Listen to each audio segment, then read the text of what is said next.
Então, boa tarde a todos. Prazer aqui recebê-los hoje no nosso 14º webinário do INCT Bio. A gente já fez mais de um ano que a gente está aqui, né, na série de webinários do INCT Bio, e é para a gente um prazer muito grande hoje receber, né, como palestrante, o professor Marco Ferrão, da Universidade Federal do Rio Grande do Sul. E também temos aqui o prazer de ter presente a professora Jaqueline Arguello, que vai fazer para a gente a apresentação do professor Marco Ferrão. Muito obrigado pela disponibilidade de vocês, muito obrigado também a todos os participantes, né, que estarem aqui hoje para esse webinário. Então, a palavra é com vocês. Obrigado. Boa tarde a todos. É um prazer estar aqui compartilhando com vocês. E é um prazer muito grande para mim poder apresentar o Marco Flores Ferrão, mais conhecido carinhosamente como Ferrão. Bom, vou resumidamente comentar sobre as linhas de pesquisa do nosso colega, do palestrante. Ele atualmente é bolsista de produtividade em pesquisa do CNPq, é professor associado do Instituto de Química da Universidade Federal do Rio Grande do Sul. Antes disso, ele teve uma larga trajetória como professor na Universidade de Santa Cruz do Sul, na Unisc. Ferrão realizou doutorado e pós-doutorado na Unicamp, também realizou pós-doutorado na Universidade Nacional de Rosário, na Argentina. Ele atua nas áreas de Química e Engenharia, com ênfase em quimiometria, espectroscopia molecular, biocombustíveis e pesquisa operacional. Ele participa atualmente de 7 projetos de pesquisa interinstitucionais e é membro permanente dos programas de pós-graduação em Química e Engenharia da Produção da URGS. É líder do grupo de pesquisa de quimiometria e instrumentação analítica da URGS.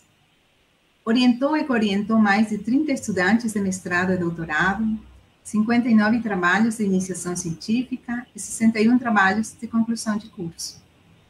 Publicou mais de 150 artigos em periódicos especializados, capítulos de livro e quase 500 trabalhos em anais de eventos. Além disso, participou de 143 bancas de mestrado, doutorado, TCC, qualificação. Recebeu 14 prêmios e homenagens. Foi secretário da Regional da Sociedade Brasileira de Química, biênio 2012-2014. Como falei, eu ia resumidamente apresentar os logros do colega. Com certeza ele tem muito mais do que eu consegui transmitir aqui. Eu também gostaria de falar o seguinte, que em 2010 a gente se conheceu, tá? Iniciamos praticamente juntos, né, a nossa carreira no Instituto de Química da URGS.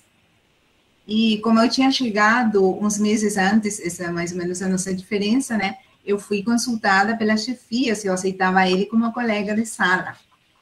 E pelas recomendações que me foram dadas, né, então não tinha como recusar. Né? Você não vai ter nenhum problema com ele, muito pelo contrário, foi o que me falaram.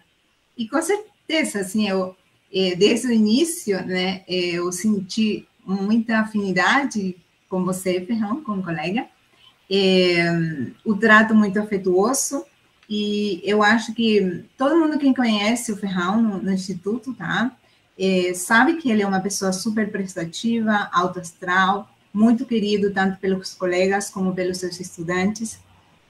Todos esses logros realmente são duplamente merecidos, porque como ele estava conversando antes, né, algumas dificuldades que a gente tem que ir superando, né, então é com muito esforço, né, perseverança, então ele tem toda essa bagagem que ele traz consigo, e como eu falei no início, para mim é um prazer apresentar ele aqui, e a palestra dele é intitulada Foodomics and Chemometrics, Seeking to Improve Consumer Wellbeing, Health and Knowledge. É um prazer, Ferrão, por favor. Obrigado, Jaqueline, né, pelas palavras e pelo carinho, né? Esperamos continuar sempre sendo autênticos. Muito obrigado. Bem, eu vou tentar aqui compartilhar minha tela para ver se vai estar tudo ok. Eu só vou pedir, né, a licença para desligar minha câmera.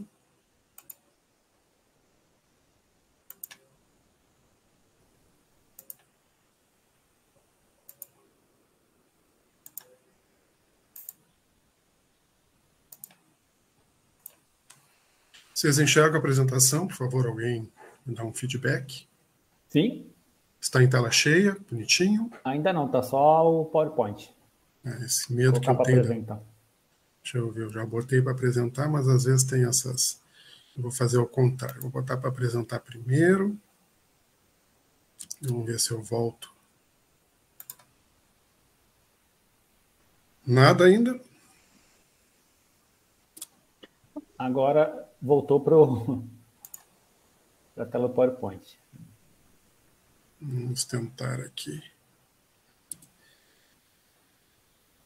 Ô, Ferrão, você está compartilhando a janela ou a tela inteira? Se você compartilhar... então, se você compartilhar a tela inteira, você consegue colocar no modo de apresentação. É então, melhor. Vou tentar fazer outra saída, que é o que eu uso nas minhas aulas, mas às vezes a gente muda. Parar aqui. Isso.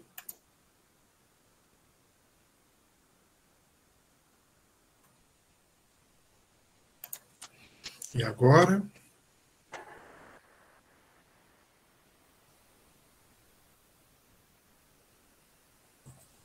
Algum sucesso? Ainda não. Não está compartilhando agora. Eu devia ter feito esse teste antes ali até para aproveitar. Vou tentar de novo aqui.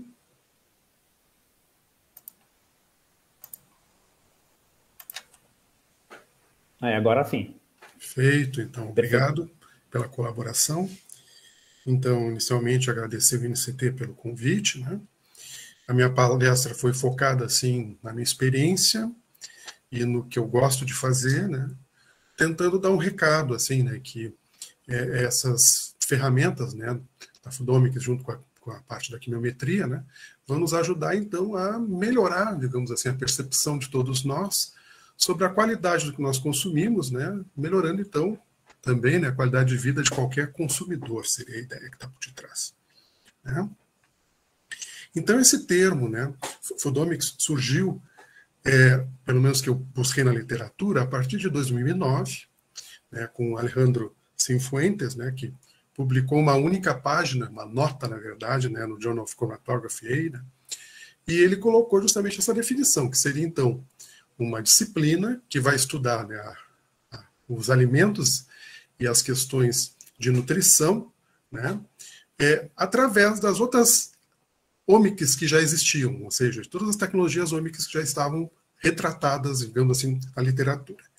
E ele chama a atenção, né, que, na verdade, é só uma nova abordagem de algo que já existia, algo que já estava consagrado, digamos assim, né, por anos, que a gente vem fazendo, né, com tudo que nós temos assim de disponibilidade tecnológica, né? E aí, o que ele chama a atenção também em relação a isso, é que a gente pode, então, ter essas outras ômicas, como, por exemplo, né, a metabolômica, a proteômica, a genômica, entre outras, né, todas elas assim auxiliando a compreensão e também o estudo através dessas ferramentas ômicas que já existiam para um foco comum dentro da ciência de alimentos, digamos assim, certo?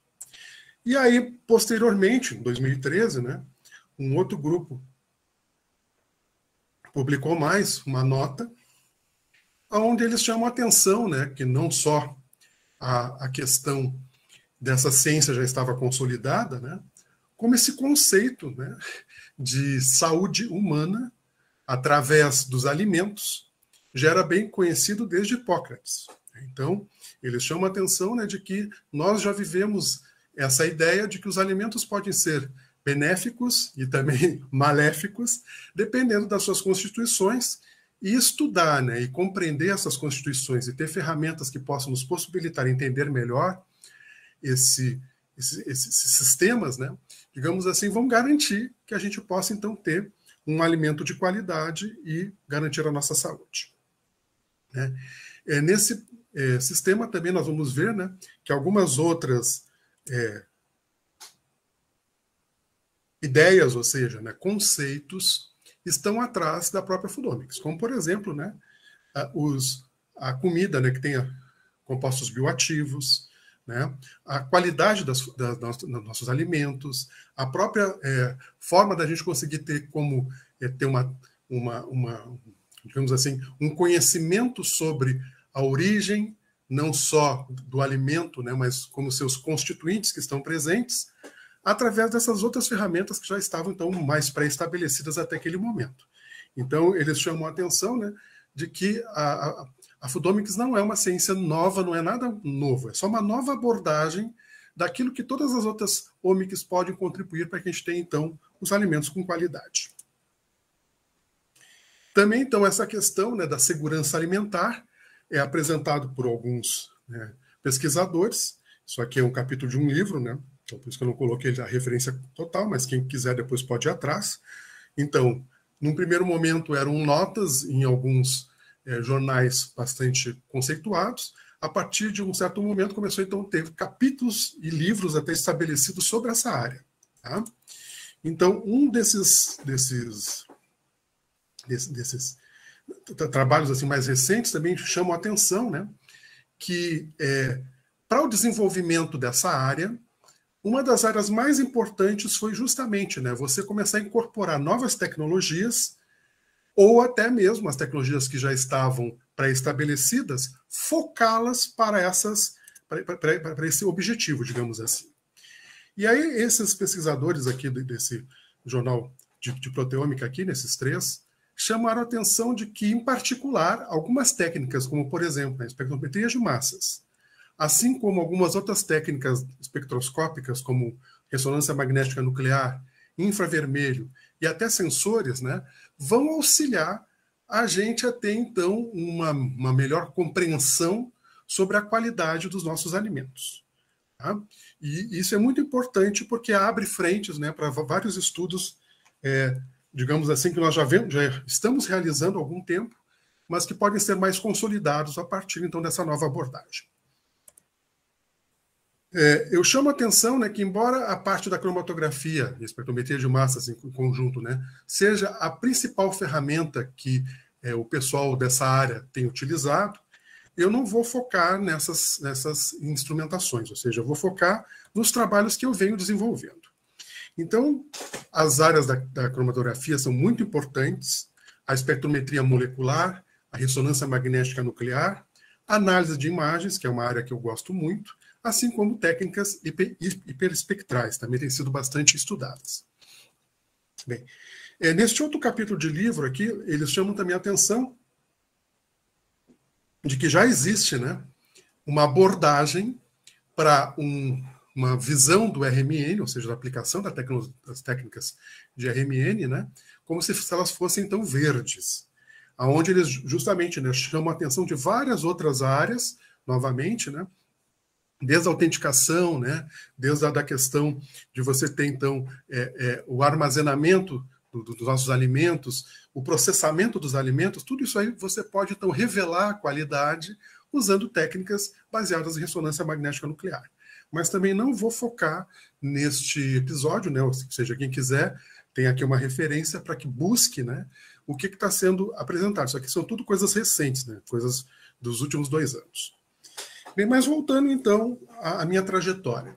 Lá na minha tese de doutorado, eu já desenvolvi alguma coisa, né, que eu concluí em 2000, onde eu falava sobre, por exemplo, a aplicação, né, do infravermelho com quimiometria para fazer, então, métodos alternativos de baixo custo, com, digamos assim, não destrutivos, com menor impacto, e que poderiam ser, né, depois utilizados dentro de uma plataforma de uma indústria, por exemplo. Inclusive, eu tive apoio de uma empresa na época que eu estava tentando fazer o meu doutorado. E aí, o que acontece? Né? A partir de lá, eu gostei muito desta área vinculada à parte de alimentos. Obviamente que quando a gente vai desenvolver os nossos trabalhos na vida, né, a gente vai migrando para algumas sub-áreas em função até dos financiamentos que os governos, né, vão preconizando. Mas esse trabalho aqui que foi desenvolvido com o professor Roney, lá quando foi fazer o meu pós-doutorado, né, é um trabalho antigo, mas eu diria assim, que a originalidade dele, ou seja, o impacto que ele teve, foi tão importante que hoje ele continua sendo, né, a minha principal, né, digamos assim, citação, e do professor Roney a segunda mais importante, mostrando que na época nós estávamos então, trabalhando num nicho numa área muito importante, que foi justamente, né, tentar ver essa questão da adulteração de alguns alimentos, o leite como um alimento super importante, né, e trabalhando com novas ferramentas que eram, então, as Support Vector Machines, que iam dar, então, o suporte quimiométrico para o nosso estudo. Então, onde é que entra a quimiometria e que está descrita lá dentro do meu título, né, é justamente essa questão, né, nós podemos ter todas as omics, todas as instrumentações possíveis relacionadas a essas omics, mas se nós não tivermos ferramentas que nos permitam, né, extrair a informação e ajudar a interpretação, de nada valerão esses dados. Então, a quimiometria é uma ferramenta super importante e, sem ela, o mérito e, digamos assim, o sucesso dessas tecnologias jamais teria acontecido. Então, este é um exemplo de um trabalho que a gente fez, só destacando aqui algumas questões, né? Então houve um planejamento de misturas aqui, né? Uma faixa onde nós colocamos alguns adulterantes, né? E esses 3 adulterantes que foram utilizados, depois nós fizemos, então, essas blendas, fizemos, então, os espectros de infravermelho, na região do NIR, né? Depois a gente fez uma abordagem inicial ali por PCA, só para mostrar, né, que nós tínhamos uma grande diversidade de amostras, né, de misturas, e, posteriormente, para utilizar, então, a SVM, nós temos que fazer uma otimização dos parâmetros de entrada, dessas duas funções, a gama e o sigma quadrado, né, certo? E com esses parâmetros, que são nossas funções de custo, a gente consegue, então, melhorar a performance do modelo matemático que vai ser pré-estabelecido. Bem, uma das características, então, dessas redes, digamos assim, né, é que nós vamos poder, então, ter várias combinações aonde os nossos parâmetros de mérito podem ser estimados e, a partir dos melhores resultados, então, buscar, né, uma melhoria em obter um modelo que seja mais robusto. Então, a nossa esquerda, aqui nós temos o caso, né, do PLS, a nossa direita, as redes, né, a LSVM, né, e vocês observam como há um ganho muito representativo em relação ali, né, a nossa qualidade de predição, porque principalmente o método PLS ele tem uma falha muito importante que é no ponto zero, tá destacado ali, né? E obviamente, né, quando você está tentando ver uma adulteração, se você não consegue ver que não existe o teu adulterante, ou seja, aquilo que seria o teu objetivo, né, o método seria bastante falho, o que acontece então com o PLS. Isso aconteceu para a determinação de amido, determinação de soro no leite, o mais grave ainda, né? E também tivemos esse problema também com a sacarose, né? Bem, também temos algumas abordagens mais recentes dentro do meu grupo, aqui com a colaboração do meu colega, que é o Adriano, e o pessoal da Embrapa, lá, né, do Dr. Celito, onde nós estamos tentando apresentar novas metodologias também baseadas em espectrometria, né? Nesse caso aqui, usando, né, fluorescência, e neste caso aqui se fez um estudo, né, com amostras de vinho, onde nós modificamos o pH das nossas amostras, né, de 3 até 11, certo? E com esse perfil dessas amostras, né, a gente fez uma varredura de excitação e emissão, né, dentro da fluorescência, tendo então uma superfície, né, de fluorescência, porém com diferentes pHs e diferentes amostras, a gente consegue um arranjo de dados, né, com quatro vias. E aí, a partir daí, aplicando então o MCR-ALS e posteriormente o DD5, a gente consegue então, através do MCR-ALS, né, encontrar os perfis de fluorescência de cada um dos nossos analitos que podem estar presentes ali, ou seja, né, aqueles analitos que fluorescem. Isso vai ser importante até para a gente encontrar o que é representativo em cada natureza de vinho. E nesse objetivo era tentar ver se a gente consegue uma designação de origem a partir, então, dessas amostras de vinho. Nós tínhamos vinhos que vieram da região da Campanha e os principais, né, que tinham maior quantidade, eram da Serra Gaúcha. Então, o modelo DD5 que foi desenvolvido, o objetivo dele era assegurar, né, a partir da classificação de uma única classe, que seria a Serra Gaúcha, né, verificar se eu sou capaz de amostras semelhantes serem classificadas como da Serra Gaúcha e amostras que seriam extremas, né, que seriam as da campanha, serem, digamos assim, reconhecidas como não pertencentes a esse grupo. Então, no nosso lado esquerdo, aqui nós temos o modelo, que foi pré-estabelecido com um maior conjunto de amostras, né? E são vários varietais de vinho, não é apenas, né, uma única uva, foram usadas 10 diferentes varietais de uva, então para ter uma complexidade maior. E no nosso lado direito, nós vemos ali que quando o modelo ali, né, foi aplicado, apenas uma amostra da campanha foi mal classificada.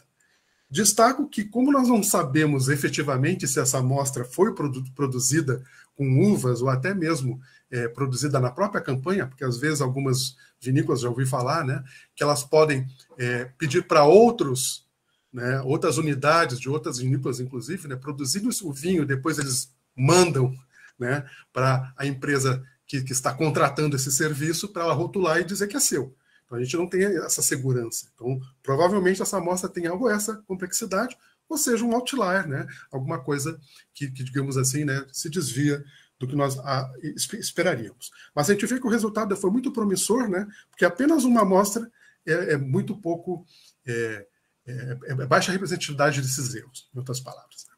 Também um trabalho recente lá feito pelo professor Adriano,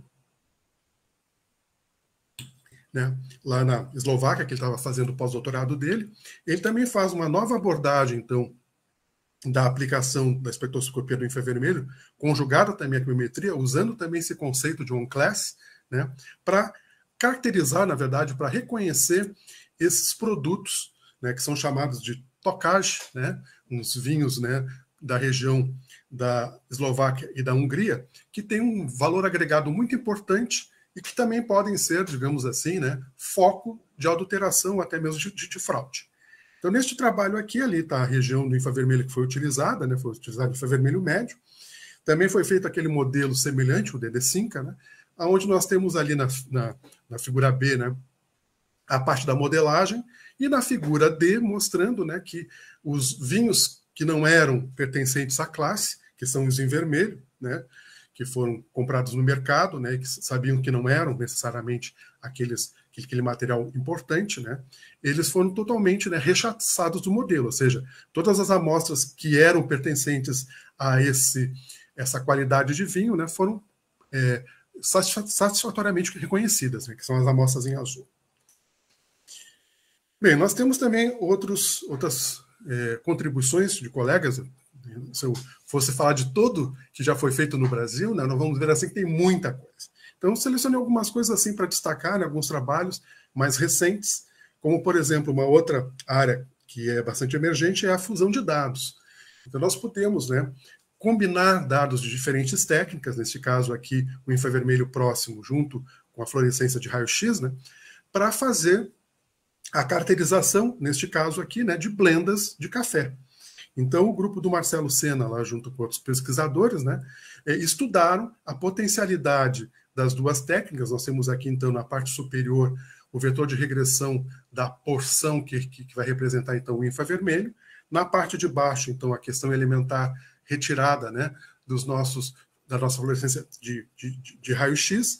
E com a combinação dos melhores sinais, digamos assim, né, nós somos capazes de desenvolver uma curva, que nem apresentando ali, com uma alta linearidade, né, e que vai ser eficiente, então, na caracterização deste material que eles estão tentando quantificar. Bem, um outro trabalho também aqui, que eu chamo a atenção, é que quando se trabalha com espectroscopia molecular, em particular, né, nós temos um problema mais grave do que acontece, por exemplo, nas técnicas de cromatografia ou de emprego só de massas, né, onde nós podemos ter até seletividade lá dos nossos analitos. No caso dos trabalhos em geral que são feitos com espectrometria molecular, a gente não tem seletividade. Porém, a gente pode melhorar a robustez dos nossos métodos empregando ferramentas de seleção de variáveis. Então, esse é um recente trabalho que eu recomendo para quem for ingressar nessa área, né, que dê uma olhada com carinho, né, e eu destaco dentro deste trabalho esta tabela em especial, que apresenta, então, vários toolbox, né, que são disponíveis com várias ferramentas, né, já consagradas na literatura, e aí isso facilita que se você tiver uma plataforma de MATLAB, você não precisa desenvolver o código. Você só tem que aprender como utilizar as ferramentas que já estão disponibilizadas, né, dentro da nossa internet, particularmente. Tá? Então, eu achei muito válido essa tabela do ponto de vista da gente conseguir, então, quem não tem acesso ou que conhece muito pouco, né, encontrar, poder fazer o download, né, de muitos algoritmos, no caso aqui, né, subrrotinas, né, que vão ajudar a fazer essa seleção de variáveis que vão dar um improve, ou seja, vão melhorar de forma drástica os nossos modelos, muitas vezes, e principalmente deixar eles menos vulneráveis, né, a flutuações, e quando a gente trabalha com todo o sinal analítico, às vezes isso não é desejável. Bem, o outro foco que eu queria trazer para vocês aqui, tirando um pouco a questão da própria espectrometria, né, molecular, é um avanço recente que nós temos na área de análise de imagens. Então, quando a gente tem uma imagem, a gente poderia fazer uma abordagem ali, né, monocromática, né, utilizando a escala de cinza, ou podemos fazer abordagens multiespectrais e até mesmo hiperespectrais. Eu particularmente gosto da abordagem multiespectral porque é uma abordagem de menor custo. As abordagens hiperespectrais, né, elas também são consagradas, mas elas, primeiro, têm maior demora de tempo para aquisição dos nossos dados, além dos equipamentos serem bastante caros. Tá? Então, nesses dois segmentos, nós vamos encontrar aí, por exemplo, um recente livro, né, que foi, desculpe, não é livro, é um capítulo de livro que foi publicado por esses 3 pesquisadores, agora em 2021, onde eles apresentam, né, toda essa abordagem hiperespectral para a área de Foodomics. E a gente vê, então, desde a aplicação da região do visível em NIR, né, também a espectrometria Raman, o infravermelho médio e também a fluorescência. Então, eles destacam, né, uma revisão bem ampla para quem quiser ingressar nessa área e ver o que é possível, né, quem tiver interesse de comprar um equipamento, alguma coisa nesse sentido, né, ver o que pode ser mais vantajoso dentro de cada sub-área da área de alimentos.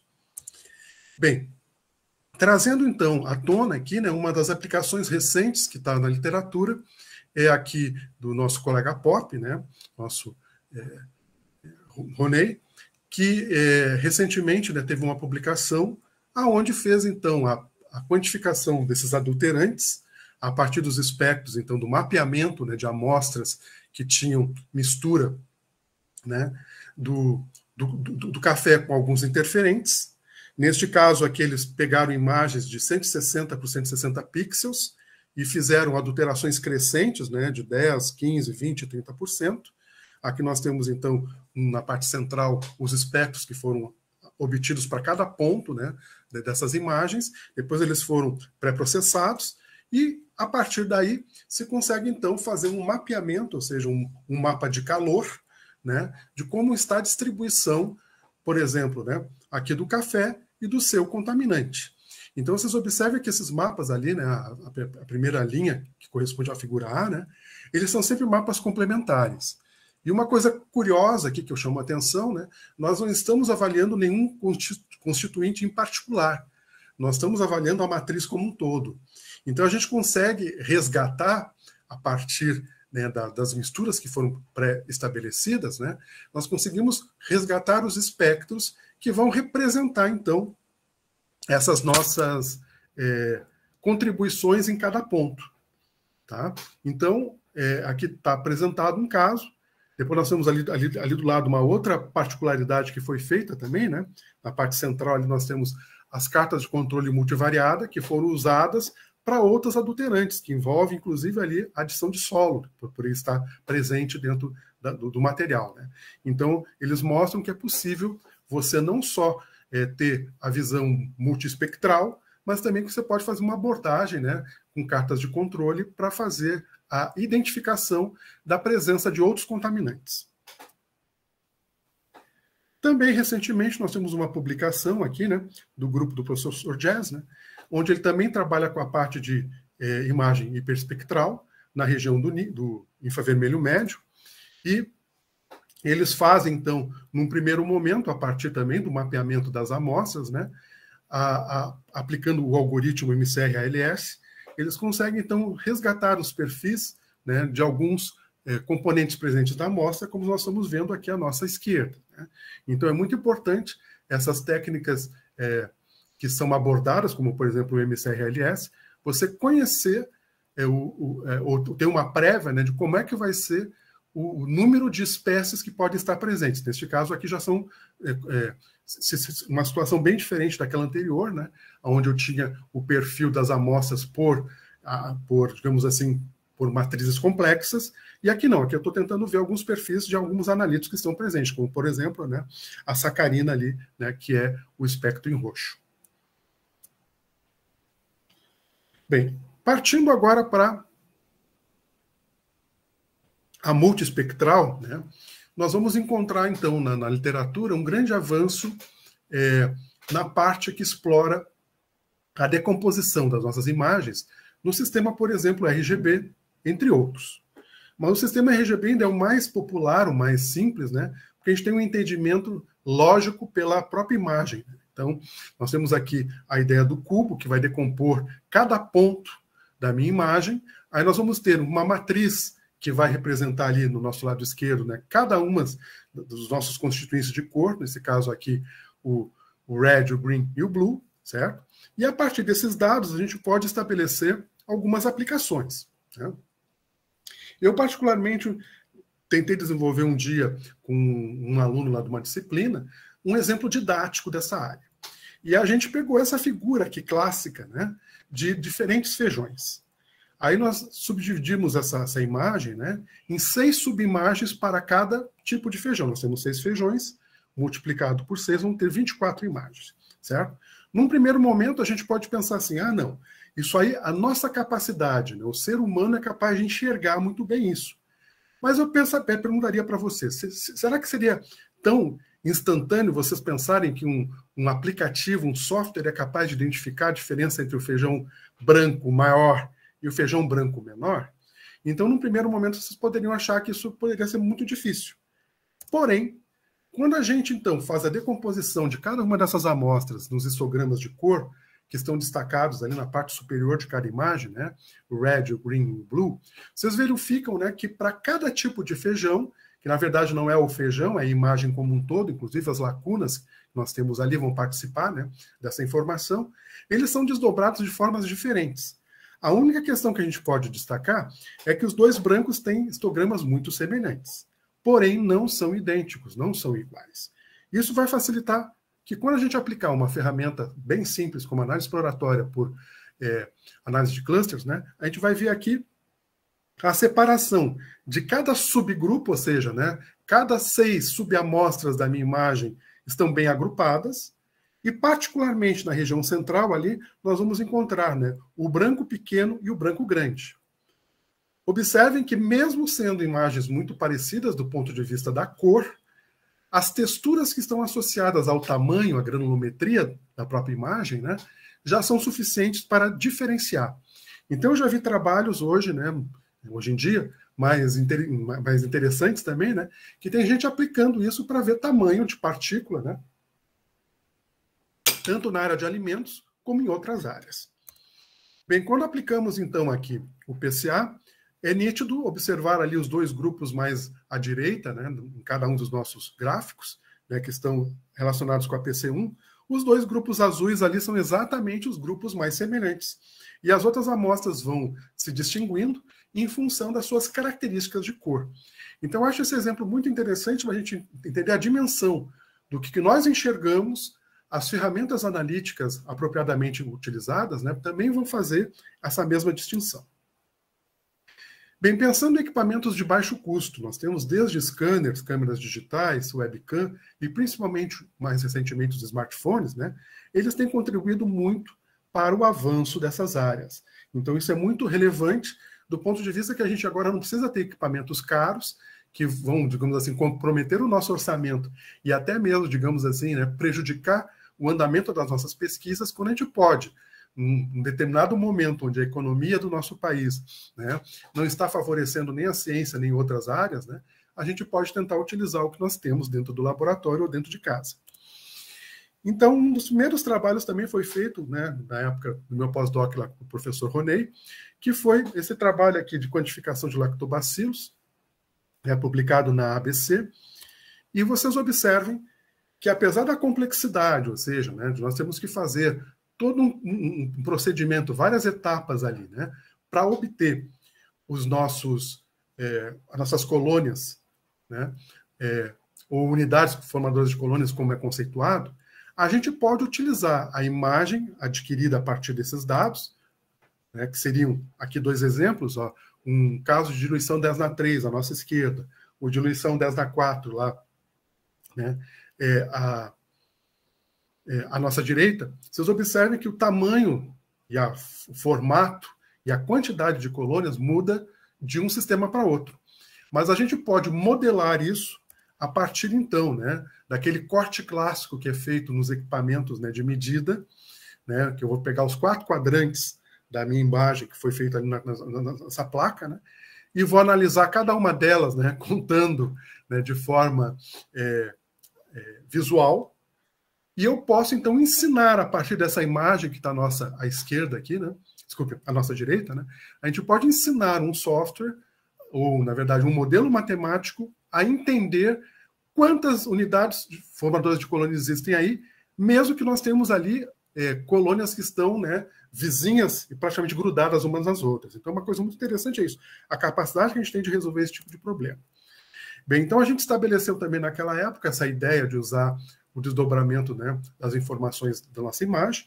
Os 3 primeiros histogramas que estão mais à nossa esquerda aqui são do RGB, depois são outros canais de cor que podem ser explorados, vocês podem contar na literatura, vocês vão ver que não se restringem apenas ao RGB, e a partir desses dados a gente consegue fazer uma modelagem. No nosso caso aqui, à nossa esquerda, nós temos a modelagem usando o PLS, e à nossa direita, as redes neurais, no caso, né, a SVM, que mostram, né, que essa capacidade de generalização, ou seja, né, a capacidade de trabalhar com dados não lineares é otimizado, ou seja, vem em benefício desse tipo de modelo. Então, já lá em 2006, 2005, né, o professor Roney já especulava a potencialidade dessas ferramentas e a gente, então, apostou e deu certo. Bem, mais recentemente, eu venho trabalhando com o pessoal de Santa Cruz do Sul, e lá nós temos uma abordagem em cima de imagens, utilizando então a parte de celulares. Muitos de vocês já estão familiarizados, né, com fotométricas, alguns já até utilizaram, mas chama a atenção que ele tem evoluído, ele tem uma linha de tempo. Então, em 2015, então, nós tivemos a primeira aplicação lá, né, que abrangia só a parte de calibração univariada, e depois também na parte multivariada, análise por componentes principais. Em 2017 houve um upgrade, né, chamado de Photometrics Pro, onde se incorporou então o HCA e o PLS, a questão multivariada, e mais recentemente nós tivemos então uma última versão, onde a gente possibilita a utilização de uma câmera externa, que nós vamos ver, né, o porquê que isso pode ser benéfico para algumas aplicações. Bem, só para chamar a atenção a difusão, né, desse software, isso aqui é um mapeamento, né, do que foi baixado, que estava algum tempo atrás, quando o Gilson fez uma pesquisa, né, o que estava inativo, né, dentro dos usuários, né, que tinham o aplicativo dentro dos seus celulares. Particularmente, né, hoje nós tínhamos até aplicações para outros sistemas, que não era só o Android, mas recentemente todo o foco, tanto do Pro como do UVC, é para ambiente Android, porque é o que tem mais, digamos assim, né, difusão, e às vezes fazer muitas plataformas dá muito trabalho, né? Vocês têm que também interpretar essa questão.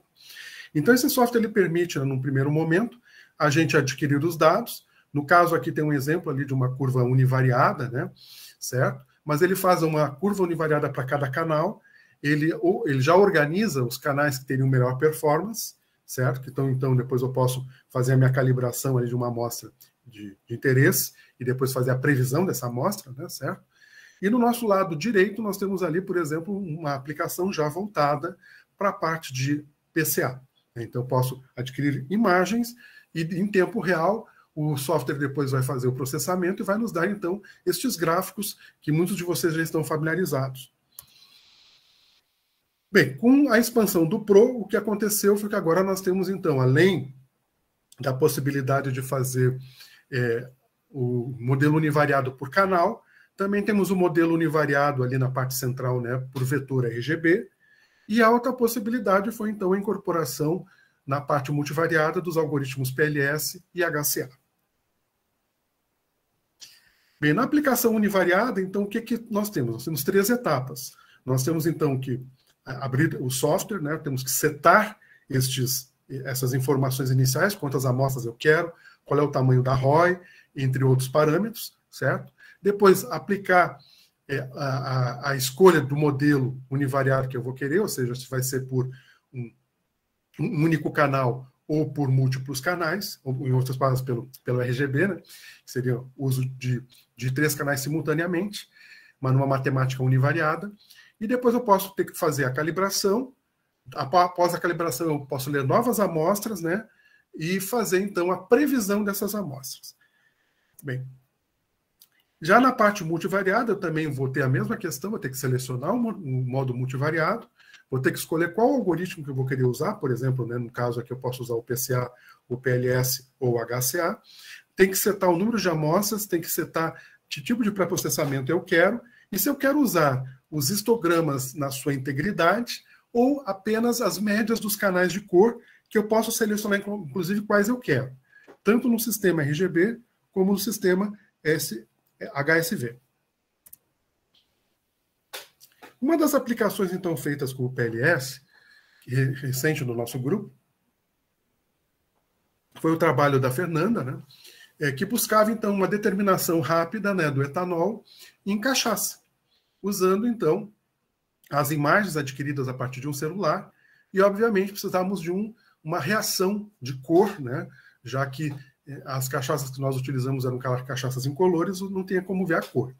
Mas existe um complexante famoso, né, que é o CAN, né, que é esse nitrato de sério em meio amoniacal, né, que a gente consegue, então, fazer a complexação desse álcool, né, desse etanol. E a gente fez, então, para conseguir otimizar essa reação, um planejamento experimental, descrito ali do lado, né, relacionando a concentração de sério e a concentração de ácido nítrico. E ali embaixo, né, na parte inferior, vocês observem, né, que esses 7 pontos do experimento, foi o experimento Dollard, né, que a gente usou, a gente tem ali no tempo 5 diferentes texturas de coloração, mas ao olho nu a gente não percebe que existem diferenças.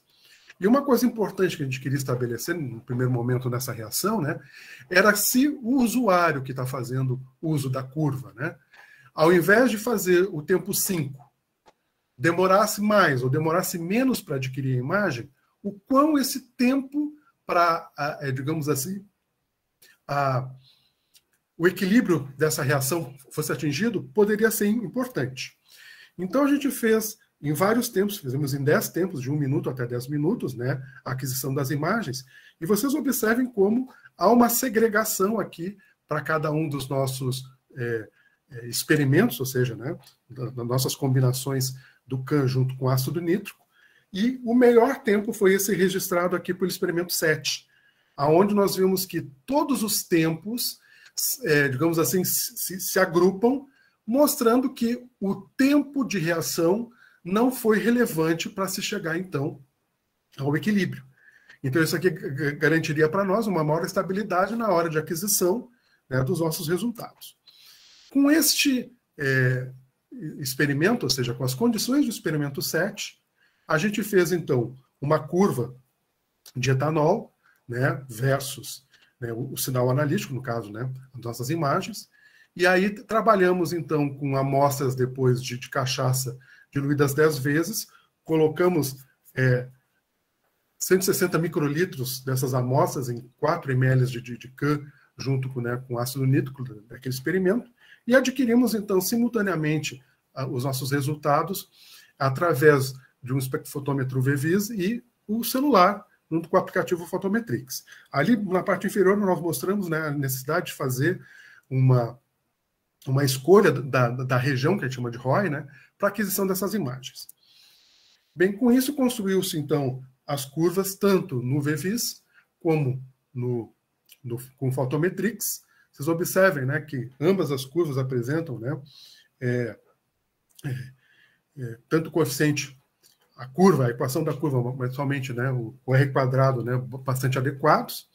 E quando comparamos 6 amostras obtidas nos mercados locais aqui, né, a gente tem ali os valores, né, de concentração do etanol volume-volume para o método usando o VVIS e para o PLS usando, então, os dados da câmera do celular e o próprio Photometrics, né, vocês veem que são bastante concordantes. Então, depois se fez um teste pareado e a gente viu que não tinha diferença significativa entre esses resultados. Bem, outra aplicação foi feita mais ou menos na mesma época, né, pelo grupo do professor Adilson, para ver, então, digamos assim, um teste para fazer o alizarol, que é utilizado, né, para o leite, em diferentes pHs. Se fez, então, esse procedimento que está descrito aqui. A partir deste procedimento, se aplicou, então, as condições do PLS e se fez a curva, como apresentada na parte superior, ali para os diferentes valores de pH, para as amostras padrões, digamos assim, que são utilizadas, e depois se testou para outras amostras, né, mostrando que a metodologia pelo Photometrics ou usando um método potenciométrico, agora então a questão era de avaliar o pH, né, davam resultados bastante concordantes. Então, finalmente, o último aplicativo que evoluiu, digamos assim, foi a utilização, então, do Photometrics com uma câmera externa. A câmera externa que nós temos utilizado é basicamente uma câmera endoscópica, comprada, então, no comércio, né, na ordem de $10, a gente consegue comprar ela. E a vantagem dela é que um dos grandes problemas que nós tínhamos anteriormente era como você conseguir um bom foco, ou até mesmo, né, colocar a câmera em situações, às vezes, assim, eu tenho uma reação. Como é que eu vou monitorar uma reação com um celular? Então, você conseguisse levar uma outra câmera portátil que você pudesse monitorar essa reação, ficaria muito mais fácil. Essa é uma das ideias que está por detrás. Também você conseguir uniformizar, ou seja, né, cada celular vai ter a sua performance em função do fabricante, em função da câmera que está acoplada a esse celular. Quando utilizamos uma câmera externa, podemos, de repente, neutralizar essa interferência, ou seja, essa influência. Então, aqui nós temos duas ideias. Uma onde a gente utiliza uma caixa, né, e põe uma luz por LEDs lá dentro. E do outro lado, ali nós temos, então, uma caixa já feita, né, numa impressora 3D, onde eu posso, por exemplo, colocar uma cubeta, nesse caso aqui, né? Então, imitar o que é feito na outra tecnologia. Bem, então, neste caso aqui, nós também investimos na cachaça, novamente. Agora, para determinar o cobre, também usamos uma reação, né, com cuprizona e fizemos uma abordagem onde utilizássemos o smartphone para duas curvas, né, uma curva que fosse de 0 até 2,5 microgramas por litro de cobre 2 e a outra que fosse de 0 a 5, até para avaliar a performance, né?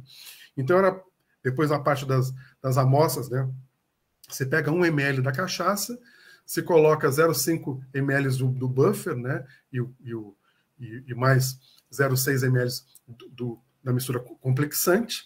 Isso também foi estudado, né, com as condições melhores. E se pega, então, apenas 300 microlitros para botar nessas microplacas e a gente consegue fazer a análise, né, a partir desses dispositivos que vocês estão vendo aqui, usando, então, o Photometrics, né, ali dentro da caixa, né, tem os LEDs, fechamos a caixa e colocamos a câmera sempre numa posição estratégica para que a gente tenha, então, os dados registrados. Bem, este trabalho foi bastante extenso, fazendo uma abordagem tanto multivariada como univariada, como eu falei, duas faixas de curva, também utilizando a câmera externa ou a própria câmera do celular, também com combinações de diferentes janelas, ou seja, de ROIs de 32 por 32, 64 por 64, como a distância que era colocado também, né, as câmeras envolvidas. Isso resultou em 20 tipos de experimentos.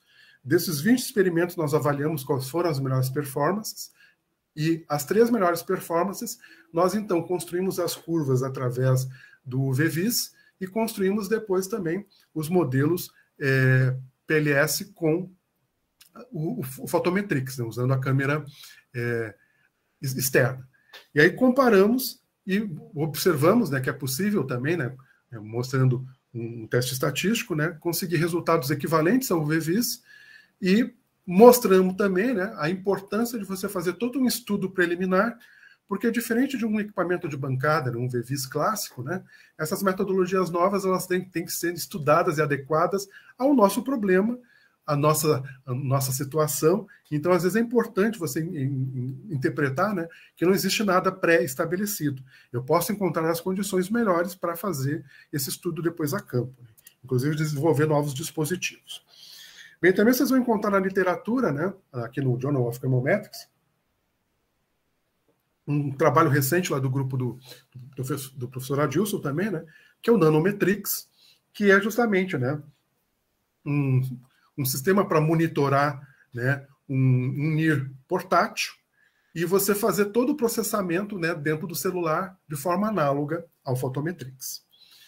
E o Gilson também, né, tentou fazer um estudo, que até hoje eu não sei onde é que foi parar, mas é uma pena, né, que é o tal de Videometrics, que seria uma expansão do Photometrics, onde nós teríamos, né, a possibilidade de dizer quantos frames por minuto, no caso aqui por segundo, né, eu quero que o próprio celular adquira, e ele então vai fotografando em tempo real a tua amostra, possibilitando então você acompanhar, né, uma reação.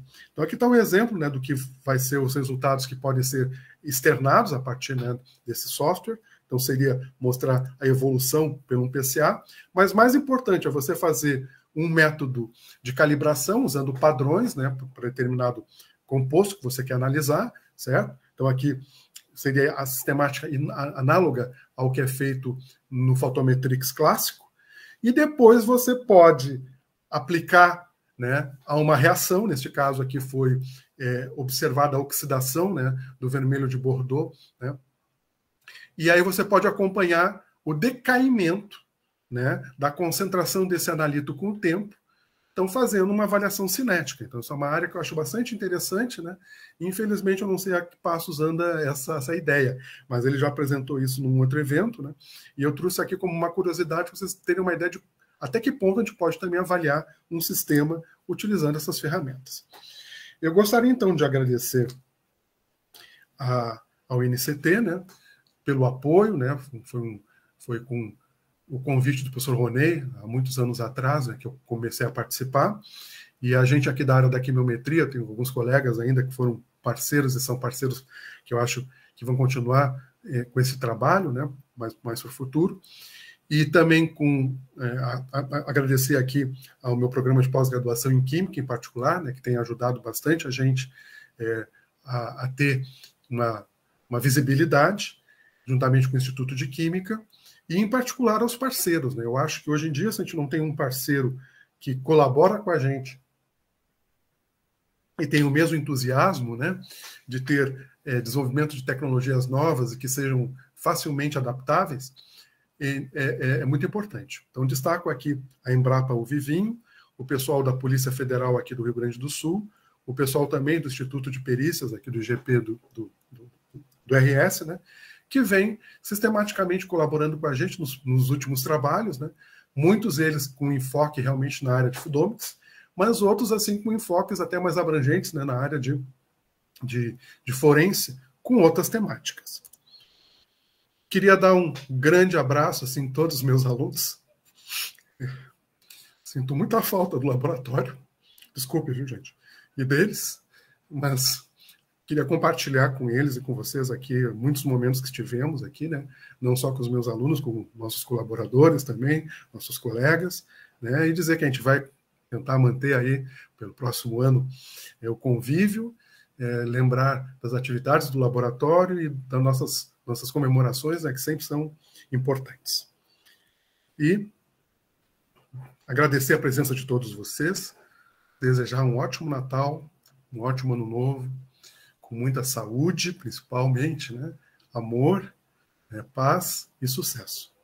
Obrigado, e estou aberto agora para continuidade.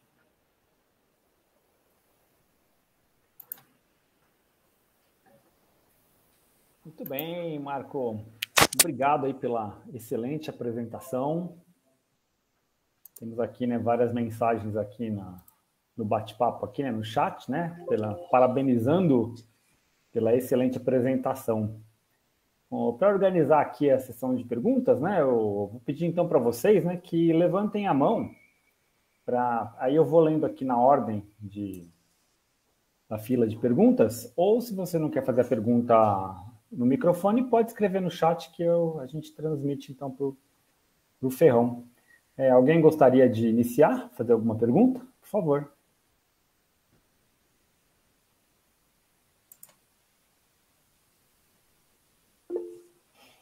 Dozil, por favor, pode começar. Oi, Ferrão, tudo bom? Tudo bom, meu querido? Parabéns aí pela apresentação, excelentes trabalhos. Eu fiquei curioso aí quando você falou que já estão aplicando essas análises de imagens para partículas. Eu devo saber que tamanho, por tamanho, coloração, que tipo de caracterização é feita para essas partículas? Olha, a primeira questão que eu vi, assim, que é mais simples, né, é você saber o tamanho médio, digamos assim, das suas partículas. Você tem que fazer sempre um modelo, ou seja, você tem que ter as imagens, né, sejam elas imagens, assim, de partículas grandes, vamos pensar assim, produto químico, né, desculpe, alimento, né, pensar milho. Tá? Tu pode ter um tipo de milho, uns feijão ali também, tamanhos diferentes de feijão. E podem ser da mesma natureza. Então, você pode ter, assim, um sistema que separe o que é um grão grande de um grão pequeno, até o grão de defeito, né? Mas você pode enxergar ele até dentro do próprio sistema. Mas uma aplicação que eu tenho visto mais comum é você usar algum microscópio, ou seja, algum sistema que vai ampliar a tua imagem, certo? E a partir daquela imagem, você já tem uma ideia de granulometria pela textura, ou seja, né, não sei se você viu ali que não só o RGB contribui, mas outros canais de cor, como por exemplo, né, a luminância e a saturação, assim como outros sistemas de cor que podem ser utilizados, né, eles vão contribuir para que você modele o sistema. Mas você não consegue determinar eles assim, né, gratuitamente. Você tem que ter os tamanhos de partículas já pré-estabelecidos por algum método padrão, e usar esse método padrão como referência. Então, a quimiometria de métodos de regressão está sempre limitada a esse método de referência, ou seja, tu vai tentar substituir um método que pode ser mais caro ou mais laborioso por um método que pode ser mais acessível e mais, digamos assim, utilizável, né? De repente, para campo, principalmente. Né?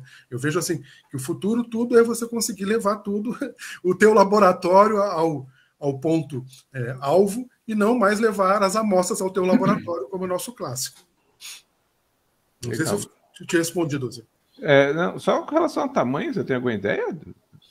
Olha, eu não tenho ideia, mas olha, se você jogar, né, image analysis e particle, né, tamanho de partículas lá, né, você vai encontrar com certeza alguns trabalhos já feitos.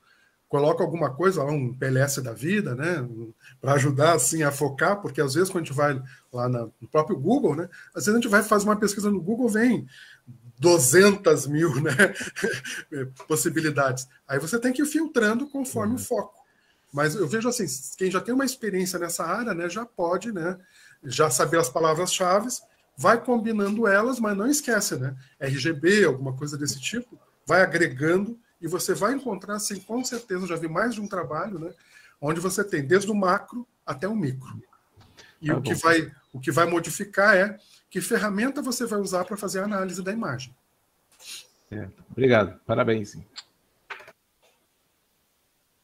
Perguntas? Enquanto o pessoal se manifesta aí, Marco, queria perguntar o seguinte, né? Que eu vi que em um trabalho você utilizou uma câmera externa, né, para o celular. Tem alguma vantagem real, né, quando você acopla uma câmera externa, ou que a câmera interna dos celulares, que são excelentes, né, hoje em dia, né? Sim. Não pode alcançar? A grande vantagem que eu me chamei a atenção é que você poder levar, né, essa câmera a qualquer lugar. Você imagina que você está fazendo uma reação num sistema fechado. Tá? Ou até que tem possibilidade lá que você tenha que, digamos assim, né, não estar dentro do ambiente.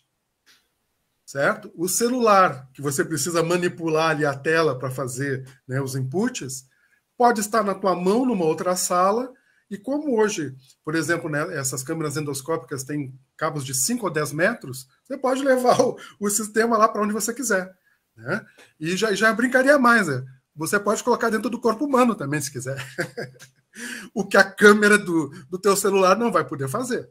Entendeu a piada aqui? Né? Um pouquinho mais grosseira, mas você poderia fazer um estudo, né?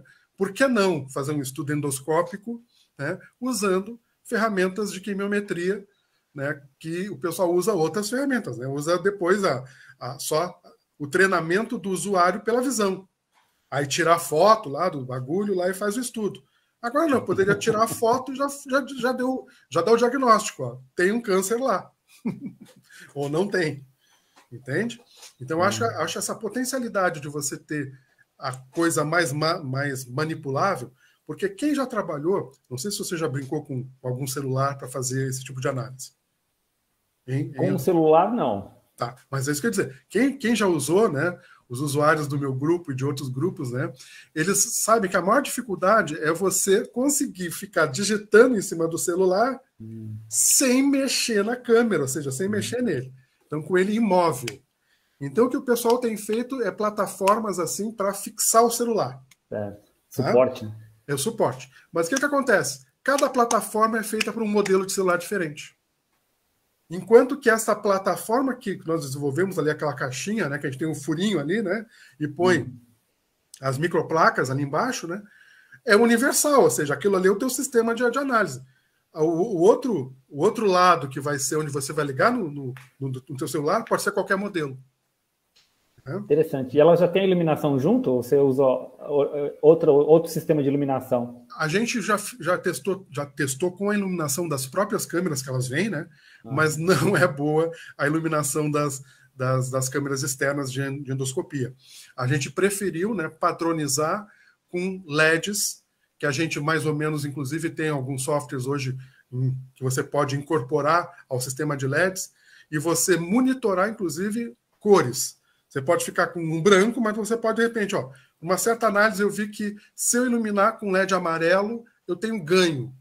Porque eu consigo suprimir, por exemplo, alguma informação que está dando interferência no meu modelo. Então, até isso dá para fazer, né? Usando os LEDs coloridos e fazendo uma composição, um estudo. Nós não chegamos a fazer um estudo ainda, mas acho que para o futuro a gente vai fazer um brinquedo desses assim e mostrar o ganho que você tem usando a câmera externa também quando você faz diferentes sistemas de iluminação. Uma boa ideia. Muito legal. Pessoal, perguntas? Não sejam tímidos. Eu tenho mais perguntas aqui, mas eu vou esperar o pessoal se manifestar, né? Senão eu monopolizo aqui a discussão. Entendo.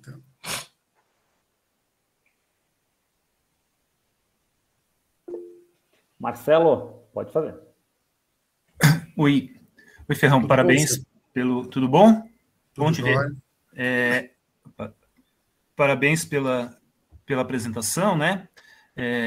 Você falou de bastante coisa. Deixa eu colocar o que você acha aqui de um debate muito importante hoje, né, na quimiometria, na interface com alimentos, que é One Class Modeling versus Discriminant Analysis. O que você acha dessa discussão? Né? O José Amigo fala a guerra do PLSDA, né? O boom das aplicações de PLSDA e os grupos que criticam, né? E você apresentou aí alguns. Como é que você o que você acha? Como é que você se posiciona nesse debate? Vocês viram ali o que acontece quando a gente faz um modelo de regressão ali, que eu mostrei comparativo com LSVM, por exemplo, né? Então, o PLS tem uma falha para o zero. Por quê?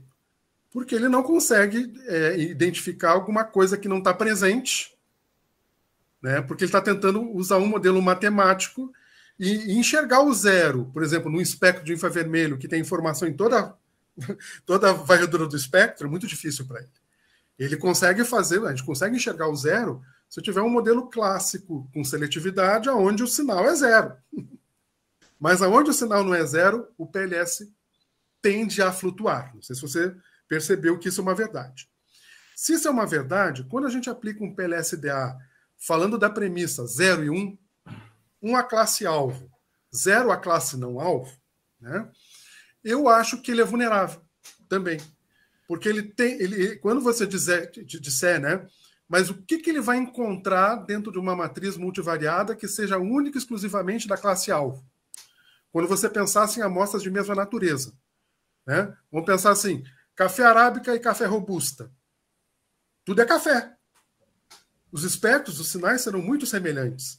Então, o que vai acontecer é que ele vai gerar as variáveis latentes, ele vai tentar priorizar uma variável latente que seja mais presente dentro de da classe alvo, vamos pensar assim, certo? Mas quando aquela classe 0, que a gente está dizendo, né, atribuindo 0, for avaliada, ele nunca vai encontrar o 0 dela. Então, isso eu acho que é uma falha conceitual do PLS há muito tempo, muito tempo. Usar o PLS múltiplo, então, o PSDA, aquele onde você faz 3 classes juntas, mais absurdo ainda. Tá? Então, eu acho sempre que o PLS for usado, você vai ter que ter uma classe-alvo.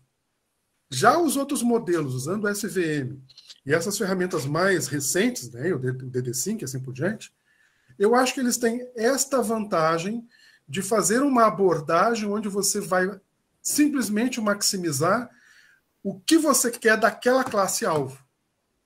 E não tentar modelar a classe-alvo e a classe não-alvo simultaneamente. Então, eu vejo essa abordagem na minha cabeça. Não sei se você concorda comigo, Sam, mas são duas situações muito distintas. Uma é você tentar modelar o 0, e a outra é você não se preocupar com o 0, se preocupar com a classe-alvo. Ferrão, obrigado. Eu acho, bem, a polêmica é longa, né? Eu sou dos que... Eu acho que a contribuição do pessoal que critica é boa, mas eu exagero um pouco. Mas só queria colocar um elemento, né? Que a discussão é longa, que é a interpretação dos modelos, né? E aí, quando você fala de foodomics, né? E até, inclusive, eu uso aqui informalmente o termo soft foodomics, né? Se a gente pensar com dados vibracionais, né? Que estão distantes da ideia original de foodomics. Então, a ideia é que você poder interpretar modelo, né? Que muitos trabalhos acabam não fazendo isso, mas aí você pode ter justamente buscar marcador, né? Tanto molecular quanto atômico. Então, eu acho que essa é uma vantagem do PLSDA, é um elemento mais na discussão, né? Que você não consegue, e aliás o SVM é mais crítico, né? Eu não sei, eu não tenho experiência com SVM, mas eu acho que não dá para interpretar nada, né? E mesmo com Cinca, DD5, é limitado interpretar, né? Você pode usar os resíduos da variável, né? Então, essa é a grande vantagem do PLSDA, permite interpretar, né? Não sei o que você acha. Eu acho que eu já iria nos dois caminhos, ou seja, né? Se eu quero um modelo único e exclusivamente, né, sem a necessidade de interpretar, tento encontrar o mais robusto. Agora, se eu quero as duas coisas juntos, talvez tenha que fazer 2 modelos, ou seja, né, começar a fazer coisas híbridas. O que realmente foi relevante? A presença do quê? Que marcador, né, que target eu tenho ali que vai ser relevante para mim fazer, inclusive na parte de foodomics, é muito importante, porque justamente você quer saber, né, se não tem uma coisa lá, né, te contaminando. Você vai encontrar hoje, inclusive, artigos, né, que já tem até a parte da microbiologia toda também, né, é uma abordagem dentro da foodomics. Só as coisas microbiológicas, livros. Já tem livro já pronto sobre isso, né, sobre essas aplicações. Mas, obviamente, tudo vai dependendo do teu foco. E a gente tem essa complexidade. Lá no LSVM, né, a gente já tinha dificuldade, inclusive, em estabelecer algumas figuras de mérito, né, que o pessoal da área do PLS já estava lá, né, há muito tempo, já consagrado, né, em relação a isso. Aí eu lembro lá que a Beata da vida, a nossa colega, aquela que conhece bem ela, né, bem melhor do que eu lembro que ela tentou, né, fazer algumas implementações de algoritmos que melhorassem essa capacidade de interpretativa da LSVM, não só do ponto de vista de você ter figuras de mérito, né, para apresentar, né, como também alguma coisa do ponto de vista da interpretação. Mas eu não acompanhei o trabalho dela depois para ver se ela atingiu esse foco. Não conheço também. De qualquer jeito, obrigado, Ferrão, e felicidades, Feliz Natal, Ano Novo para você. Igualmente para você e família aí, as gatinhas, todo mundo, tá? Valeu. Perguntas?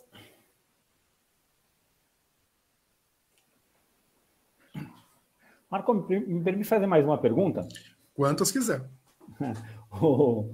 A gente começou a desenvolver aqui um software para análise de vídeo, porque a gente tem um microscópio no laboratório, né, que a gente faz a separação no microscópio, né, e já faz a aquisição dos dados através de uma câmera CCD, né, e a gente faz um vídeo, na verdade, né, do sistema, né. E eu fiquei muito interessado aí na evolução do Photometrics, né, para o Videometrics. Sim, sim. Porque isso daí, de certa forma, expande também para outras aplicações, né? Com certeza. Por exemplo, você consegue transformar um vídeo, né? Por exemplo, num cromatograma, num eletroferograma. Você converte isso daí para a informação de imagem. Você transforma para intensidade de cor, por exemplo, em função do tempo, né? Isso tem aplicações bem interessantes aí. Acho que a gente podia conversar no futuro sobre possibilidades aí do Videometrics. Sim, mas vou te dar até uma porta, viu, Fracassi? Eu acho que você poderia, né, como uma pessoa super interessada, inclusive nesse foco, né, entrar em contato com o Gilson. Ele está lá na Unisc agora, né, Gilson Helfer. Entrar em contato com ele porque ele tinha uma versão beta disso. E seria muito legal, de repente, você estabelecer uma parceria com ele mesmo, né, e estreitar essa ideia, ou seja, né, de você ser vocês serem, né, as cobaias do desenvolvimento, cobaia no sentido positivo, né, vocês entenderam, né, no desenvolvimento dessa ferramenta para o teu foco, inclusive, né, porque eu sei que ele tem uma capacidade muito grande sabe, de mexer no software. Eu não tenho mais essa. Antigamente eu brincava, né, hoje em dia eu não brinco mais, mas ele tem essa capacidade de fazer essas integrações. E, de repente, fazer um trabalho em parceria. Eu sei que ele está terminando agora o doutorado dele, estava meio atucanado, mas eu sei, assim que ele terminar, ele vai ficar mais interessado em ficar um pouquinho mais solto, entende? Um pouco mais aberto. Mas se ele já fez a coisa, a plataforma já existe. É só adequar para o que você quer, entende? Uhum. Eu acho assim, aquela ideia que nós chamamos a atenção ali, ó. Eu estou chamando da câmera externa, mas você pode fazer uma interface que seja, como é que eu já pego os meus dados direto ali do teu sistema e jogo. Ou posso carregar um arquivo, né? Eu vou carregar o arquivo tal, né? Ele lê o arquivo. Também isso, né? Fazer uma coisa via nuvem, ou via Bluetooth, né? Que você viu ali, o Nanometrics, que foi uma interface com um NIR da Texas, que ele está usando, né? Que eles estão usando lá em Santa Cruz, já foi uma coisa idealizada para, né, um sistema, né, onde ele está usando o Bluetooth agora. Ele não usa mais, né, o celular, a imagem do celular. Né? Ele está usando agora um aparelho pareado com o celular. Então, eu acho que o momento que conseguir fazer uma interface dessa natureza, eu vejo que o futuro, né, o futuro da cinética vai mudar. Viu? Eu vejo assim, os estudos. Não, e eu estou pensando já em outras aplicações, né? Que aqui no grupo do NCT, né, tem pessoas lá do Instituto de Ciências Biomédicas lá da USP, né? A Fernando Ortiz, o Fernando Abdulkader. Aliás, eles estavam aqui, acho que eles saíram agora. Que eles trabalham com a parte de expressão de marcadores, etc., né? O metabólito, né? Em células, né? A Fernanda, em particular, com células do pâncreas, né? E onde liberação de insulina tem que ser monitorada. No caso, o óxido nítrico também, né, é bastante medido, né? Eu fiquei imaginando se você pudesse acoplar um Videometrics desse, né, numa cultura celular e ficar em tempo real adquirindo, né, informação de liberação de um determinado componente na cultura. São coisas interessantes. Inclusive contar, né, as células, né, contar o tamanho das células. Eu acho que tem muita coisa assim que a gente ainda não se ateve, porque a gente sempre usa os modelos clássicos, né? Então a gente vê ali, ó, o próprio fotometrista começou com análise univariada, que é a ferramenta, né, o feijão com arroz, que a gente tem a capacidade de interpretar, de utilizar e saber se está funcionando ou se não está funcionando. Né? A gente já sabe pré-concebidamente se aquilo é verdade ou se aquilo não é verdade. Agora, quando a gente quer avançar, acho que tem que ter todo, né, que a grande dificuldade, às vezes, é você ter um método de referência. Perfeito. Pessoal, tem mais perguntas para o Marco? Comentários? Depois você dá uma olhadinha nos comentários aí, Marco. Tem, assim, diversos comentários, né? Parabenizando pelo trabalho. Você dá uma lida, você Mas mesmo. Não tem nenhuma pergunta focada. Não, todo mundo está te parabenizando aqui. Mas agradeço a presença de todos, meus colegas que ainda estão aqui presentes, os meus colegas de INCT, os seus alunos, os meus alunos, né? Os colegas de travessia aqui dentro da quimiometria, né? Então tem bastante gente aqui, então agradeço, né? Tá? E mais uma vez, então, um ótimo fim de ano para todos e que 2022 a gente tenha luzes, né? Muitas luzes nos nossos túneis aí, que a gente está precisando disso em todas as nossas áreas, né? Não seja só na vida, né? Na área profissional também, né?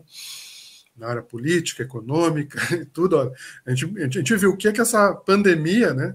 Eu acho que ninguém dos presentes aqui e dos ausentes já, né?